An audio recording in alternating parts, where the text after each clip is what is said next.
marangal ang iyong ama. Marunod siya ng maraming gawa. Puso ay puno ng pagmamalapis.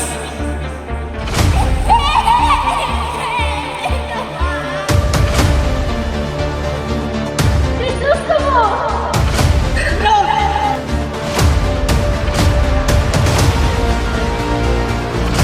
Napakalaki mong inutin! Anong karapatan yung pagpilihan ako? Mamang talaga. Huwag mong sasabihin siyempre ang mga baba ng sasabihin ko sa iyo.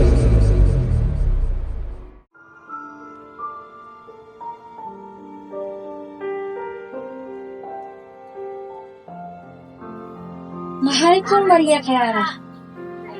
Ay, nakakakilig. Anak ko, hindi ka ba nagsasawa sa pagbasa sa mga sulat ni Crisostomo Ibarra? Hindi po, Papa. Pwede akong pamuhay araw-araw na ito lang ang aking binabasa. Ang kanyang mga sulat ay parang tinapay. Dinubusog ang aking puso't kaluluwa. Kailan kaya siya babalik ulit? Anak ko, huwag ka sanang mabibigla sa aking ibabalik. Ano po iyon, Papa? Si Ibarra, babalik na sa Pilipinas. Ha? Talaga, Papa? Kurutin niyo po ako. Sampal-sampalin niyo po ako para malaman kong ito isang matamis na panaginip. Hindi ka nanaginip, anak. Hindi ka nanaginip. Che, mga mangmang talaga ang mga Indio. At pinatunayan iyon ng aking 20 paglilingkod sa bahay ng San Diego. Wala silang mga mudo at nakakabweset. Padre Damaso, tayo na sa bahay ng isang Indio. Ba, ano naman ngayon? Totoo naman talaga ang mga mangmang ang mga Indio. Magandang gabi sa inyong lahat. Kinigagalak mong ipakilala sa inyo ang anak ng aking yumaong kaibigan, siya si Crisostomo Ibarra. Magandang gabi sa inyong lahat. Padre Damaso, ang nag-iisang kaibigan ng aking ama. Padre Damaso, ang nag-iisang kaibigan ng aking ama. Hindi ako bingit. Narinig ko ang iyong mga sinasabi. Pero nagkakamali ka. Hindi ko naging kaibigan ng iyong ama. Pamanahin ko. Ikaw ang anak ni Don Rafael Ibarra? Hindi po kayo nagkakamali. Maligayang pagbabalik galing sa Europa. Kilala ko ang iyong ama. Tama na muna ang pag-uusap dahil nakahanda ang inyong upunan.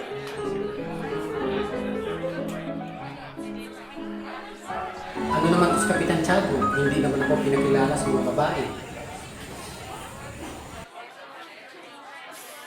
Ay, ano ba?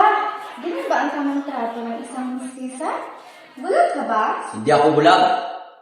Sa katunayan, mas malinaw pa nga ang aking mga mata. Pinagmamasdan ko lang kasi ang buhok mong kulot.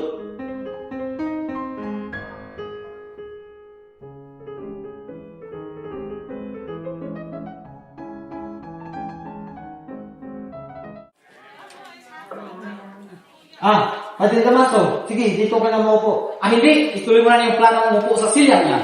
Sige na, matatanggap ko naman kahit ikaw ang umupo dito. Hindi! Ikaw ang narapat, kaya ikaw ang umupo dyan. Ikaw ang mas malapit sa pamilya Santiago. Sige na, umupo ka na, huwag ka nang mahiya. Pero ikaw ang padre sa lugar na ito.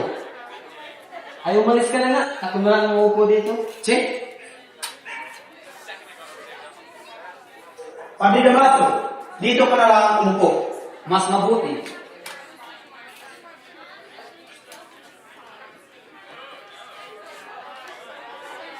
Bara, kailan ka ba pumunta sa Europa? 70 taon ang nakakaraan, Padre Isbaila. Nakalimutan mo na siguro ang tungkol sa ating bansa. Sa totoo lang, lagi kong iniisip ang Pilipinas. Ako na yata ang nakalimutan ng bansang ito. Ibarra, ano naman ang pinakamagandang lugar na napuntahan mo? Pinag-aralan ko ang bawat bansa at nalaman ko na may pagkapareho ang tema ng kabuhayan, politika at reliyon. At iyan lamang ang nalaman mo. Sinasayang mo lang pala ang iyong pira sa pagpunta sa mga walang kwentang lugar. Kung itatanong sa mga bata ay totoong alam din nila iyan. Mauna muna ako. Kakarating ko lang kanina at may mga bagay pa akong dapat asikasuhin. Hindi ako papayag. Malapit nang dumating si Maria Clara. Pupuntahan ko siya bukas ng umaga. Pakisabi na lang po sa kanya.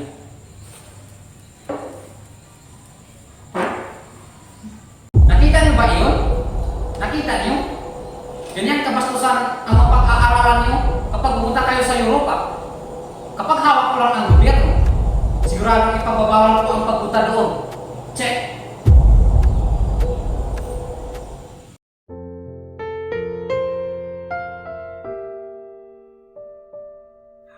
Ah, 7 taon akong nawala dito at wala namang nagbago.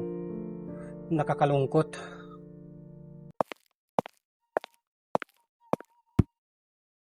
Binata, kilala ko ang iyong ama. Pwede ko bang maitanong kung paano siya namatay? Hindi mo ba alam? Alam mo naman siguro kung paano siya namatay. Hindi ko din po alam. Wala man lang bang nagsabi sa iyong namatay siya sa bilangguan? At sino naman ang namatay sa bilangguan? Ang iyong ama. Ano? Kilala niyo ang aking ama? Hindi ba't sabi mo ikaw ang anak ni Don Rafael Ibarra? Bakit siya namatay sa bilangguan? Kahit marangal lang iyong ama, nagkaroon din siya ng maraming kaaway.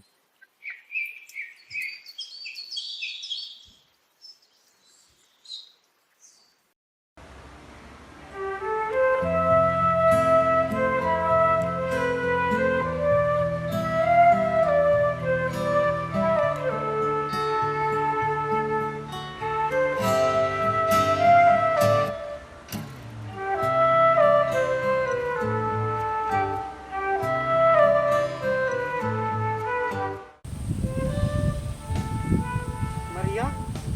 Crisostomo!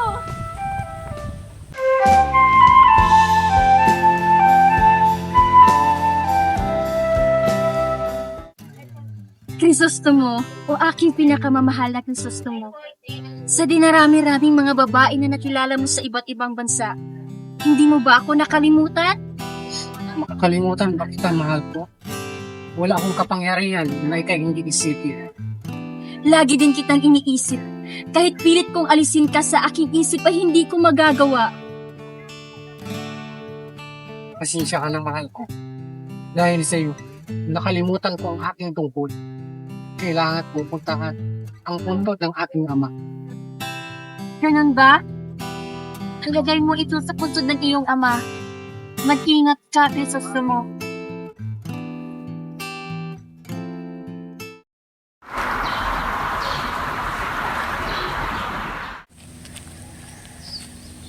Andyan ang puntod ng iyong ama sa likod ng malaking cross, Senyor.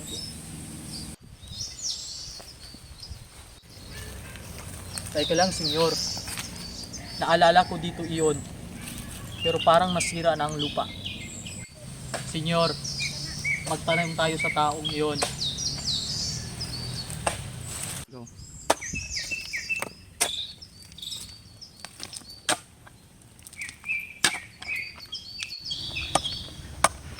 Magandang umaga po sa iyo, Ginoo. Maari po bang magtanong? Ano po iyon? Nasaan na yung puntod na may markang cross? Meron ding mga bulaklak na tumutubo doon. Ah, yung cross na sinunog ko? Sinunog! Bakit? Dahil inutos iyan ng padre. May papakita mo naman siguro sa amin ang puntod!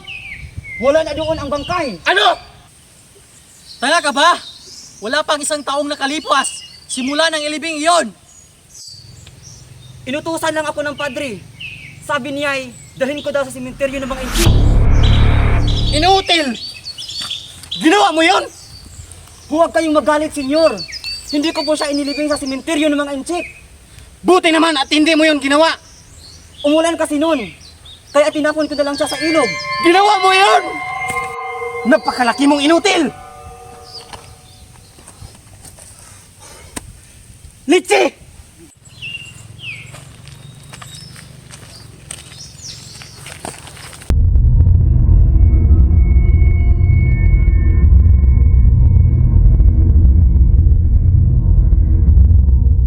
Hoy! Padre! Walang hiya ka! Ano ang karapatan mong gawin yun sa aking ama? Bitawan mo ako! Hindi ako ang nagpakulong sa iyong ama! Hindi iyon. Ipinahukay mo siya at inilipat sa ibang sementeryo. Ano? Hindi ako ang gumawa nun! Kung hindi ikaw, sino? Walang iba, kundi si Padre Damaso. Padre Damaso.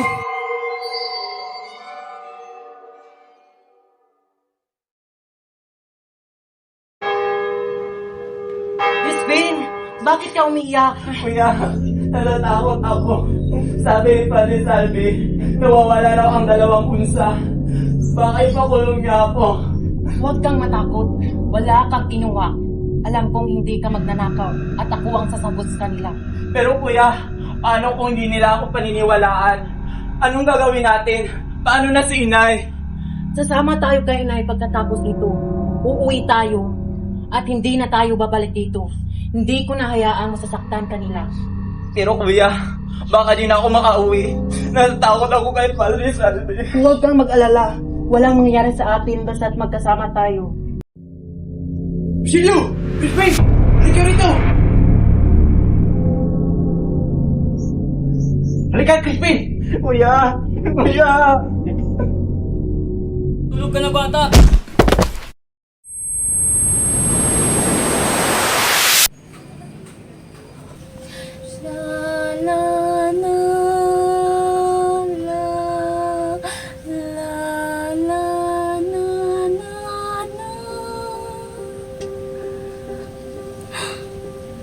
Dapat nakainin ng aking mga anak ay kinain na ng asawa ko.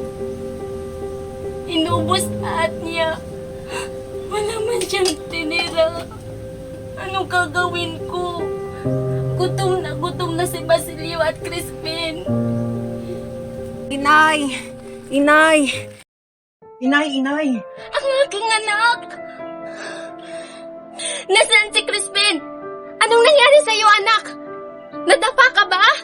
Bakit pala nasa simbahan si Crispin? Pinagbibitangan siya na nagnakaw ng 2 unsa. Nagnakaw? Hindi magnanakaw ang aking anak. Mabait si Crispin. Hindi porkit mahirap tayo, ay tayo na ang pagbibintangan. Inay, paano kaya kung kakausapin ko ang anak ni Don Rafael Ibarra upang matulungan tayo? Ayaw ko na maging sakristan, maging pastor ako sa Bakat at Kalabaw. Aahon din tayo sa kahirapan, inay. Oo, anak.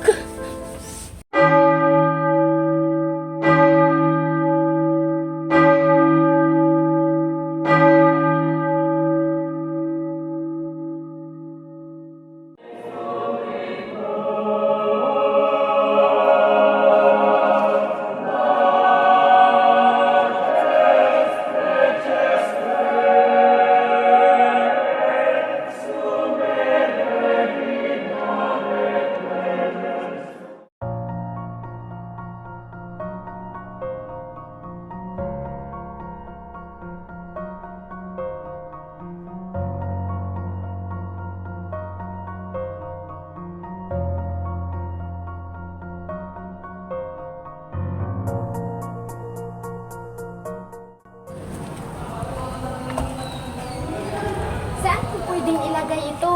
Kahit saan.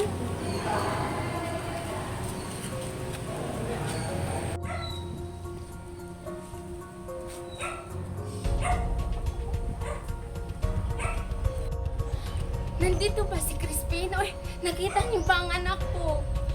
Ah, si Crispin? Nandito siya kanina pero tumakas kasama ang kanyang mga ninakaw. Papunta na siguro sa bahay nyo, ang mga gwardya. Hanapin mo na ang mga anak mo. Palibhasa kasi, barambalo ang kanilang anak. Huwag kang iiyak dito. Doon ka sa labas umiyak.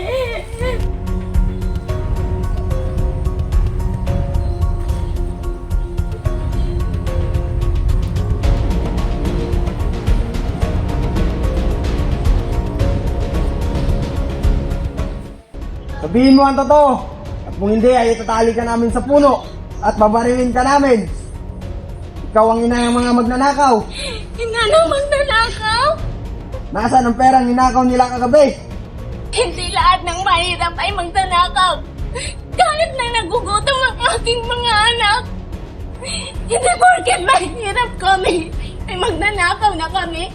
Hindi lahat ng mahirap ay magnanakaw. Mama ka na sa amin!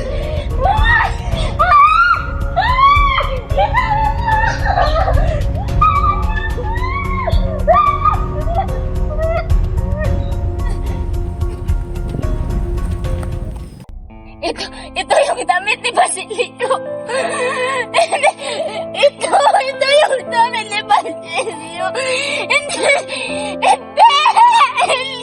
Hindi, tumaan. Hindi, anak, hindi. Hindi, tumaan. Hindi, anak.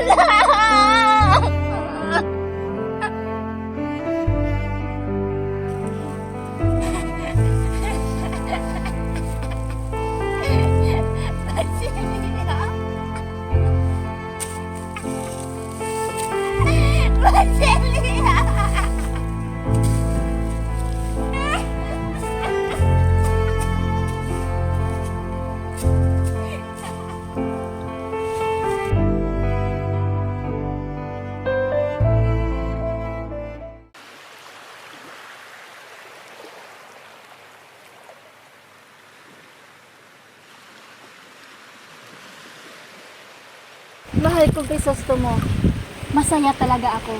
Hindi ko inaasahan na yayayain mo mas pangingisda. Ikaw ang mahal ko. At sino naman ang yayain ko, kundi ikaw lang. Para sa iyo ay isa akong tubig. Tubig na kapag hindi mo iniinom, hindi mo makakanayan. Ganun na nga, mahal ko. May buhaya! Huwag kang matakot, mahal ko. Basta't andito ako. Walang masamang mangyayari sa'yo. Mahal, natatakot ako! Huwag kang matakot.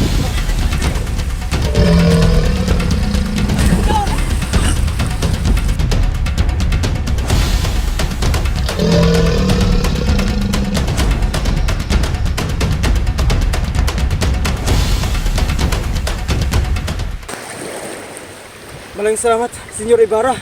Kung hindi dahil sa'yo, matagal na akong patay.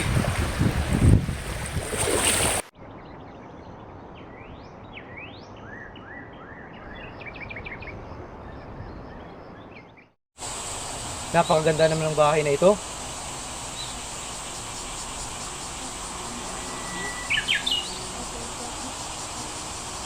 Tao po! Magandang araw, Binibini. Magandang araw din, Ginoo. Ano po sa atin? Nariyan po ba si Ginoong Ibarra? Narito po, pumasok kayo.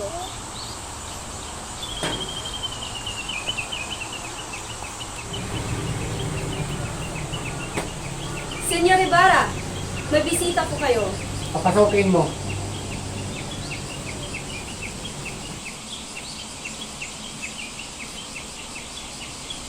Elias?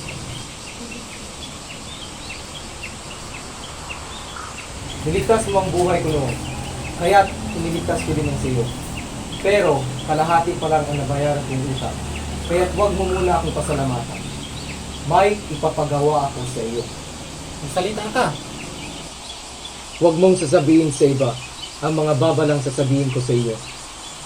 Huwag kang mag-alala. Alam kong gusto ka nilang hulihin, pero hindi kita ipapahuli. Hindi ko iniisip ang aking sarili. Ikaw ang iniisip ko. Ano ang ibig mong sabihin? Meron kang nakaraan. Ang iyong lolo at ang iyong ama ay may mga kaaway. Kilala mo ba ang mga kaaway ko?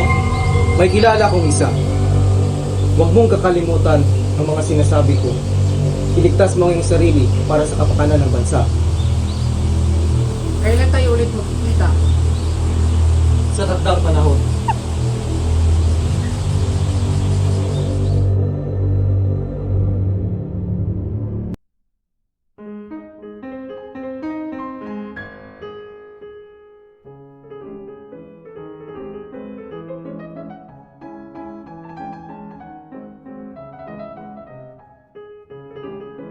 May tawag niyo bang trabaho ang pag-sermon? Abay, oo naman. Ano mo naman nasabi? Hindi niyo ba napapansin si Padre Damaso? Sa tuwing siya'y sumisigaw at nagdadago, siya'y tumataba. Magandang tanghali, Padre Damaso. May pinag-usapan ba kayo kanina? Ituloy niyo. Nabanggit lang kasi ni Senyor Ibarra tungkol sa pagpapatayo ng paaralan. Tungkol diyan pala. Wala akong alam tungkol sa arkitektura. Kapag paaralan kasi ang pinag-uusapan, kailangan natin yung mga dalubhasa. Wala na talagang tatama sa isang inyo. Hindi pa nila alam magtayo ng 4 na dingding at maglagay ng bubong. Ano pa bang kailangan sa isang paaralan? Mahal ko, ang ganda mo talaga. Salamat, mahal ko. Ang aking kagandahan ay parang bituin. Walang kupas ang ningning. Alam mo kasi, ang mga Indio, kapag may napag-aralan na sila, meron na silang sariling titulo. Pero pupunta pa rin sila sa Europa para lang sayangin ang pera. Ang Diyos na ang bahala sa kanila. Ang Ama ay isa sa mga ahas na ito. Ay pinarusakan ng Diyos. Siya ay mamamatay sa bilangguan. Saan ka pupunta, Ibarra?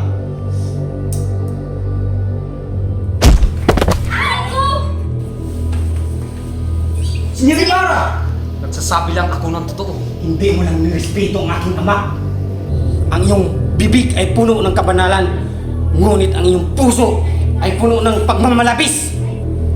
Wag, senyor! Huwag kayong lalapit! Akala niyo, dudumihan ko ang aking kamay? Mas mataas ka sa ibang tao, kaya kaya mong husgahan ang lahat. Marangal ang aking ama. Sinakripisyo niya ang lahat para sa akin at para sa kapakanan ng bayan. Huwag mong gawin yan, mahal.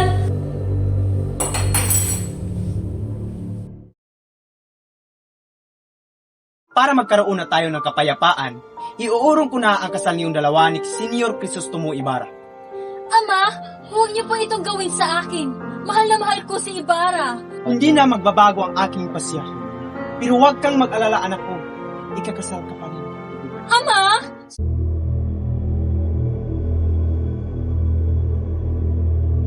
Magandang araw, Kapitan Tiago. Magandang araw, Maria Clara. May naipupukay, Padre Damaso.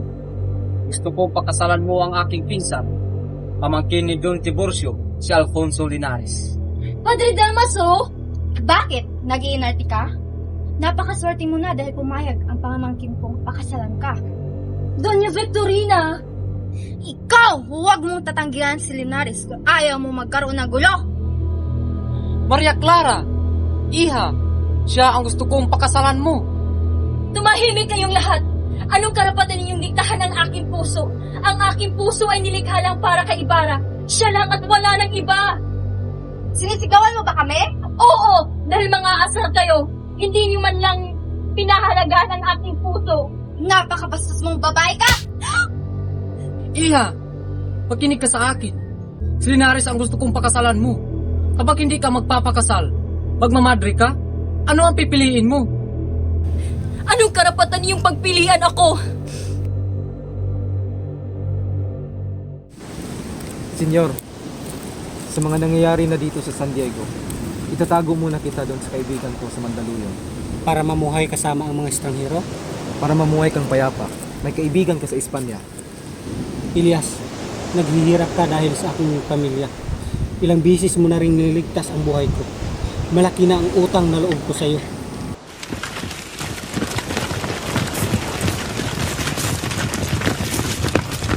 Senyor, may parating. Magtago ka muna roon. Iligtas mo yung sarili. Lilituin ko sila. Ilyas, mag-ingat ka! Miguel!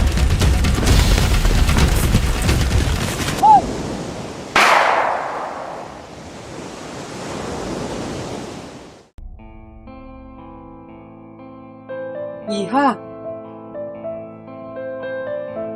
Nagulat ba kita? Hindi mo ba inasahan na dadalaw ako sa kasal mo? Bakit, Maria? Malamig ang kamay mo. Masama ba ang iyong pakiramdam? Sabihin mo sa akin kung anong iyong problema.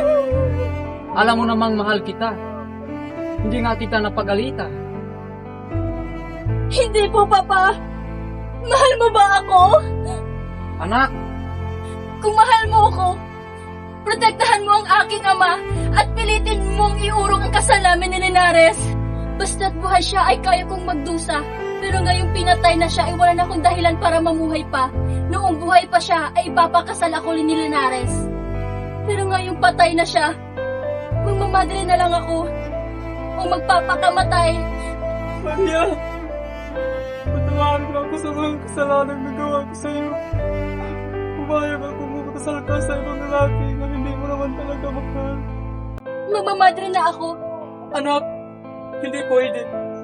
Kailangan may pagkasal ka sa ibang lalaki. Dahil hindi kita mababantayan magpagkailanman.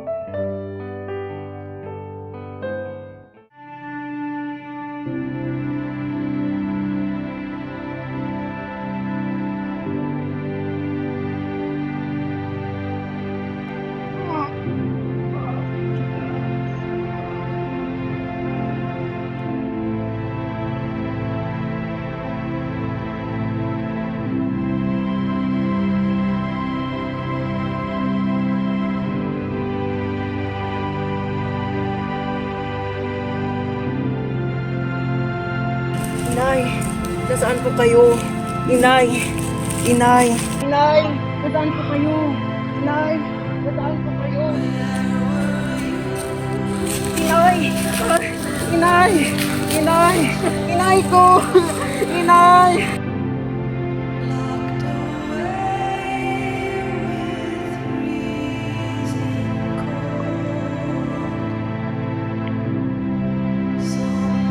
Basilio!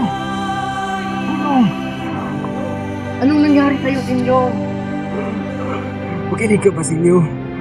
Kumuha ka ng mga panghatong. Sunugin mo ang aking katawan. Narito na po, Senyor. Maraming salamat, Basilio. Narito ako sa lapi. Gamitin mo ito. Umalis ka na dito sa San Diego.